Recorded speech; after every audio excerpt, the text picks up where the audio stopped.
B J P से निकाले गए रुकन असेंबली बासनगौड़ा पाटिल यत्नाल ने बेंगलुरु के करीब सरजापुर में मौजूदा 1000 एकड़ पर मुश्तमिल स्विफ्ट सिटी मंसूबे और आनेकल इंटरनेशनल क्रिकेट स्टेडियम की तामीर की मुखालिफत करते हुए उन मंसूबों को फौरी तौर पर रोकने का मुतालबा किया है।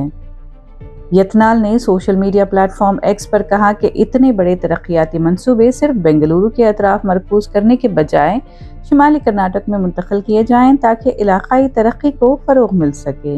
उन्होंने सवाल उठाया कि जब मौजूदा चिन्नस्वामी स्टेडियम में सालाना सिर्फ 5 या 6 मैचेस होते हैं तो एक नए बैनुल अक़वामी क्रिकेट स्टेडियम की ज़रूरत क्यों है।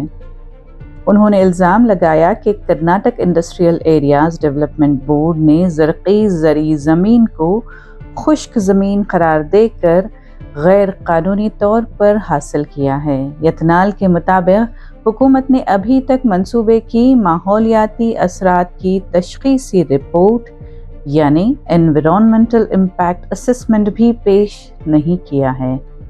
उन्होंने खबरदार किया कि ज़रई ज़मीन से महरूम होने वाले किसान अपनी रोज़ी रोटी से भी महरूम हो जाएंगे।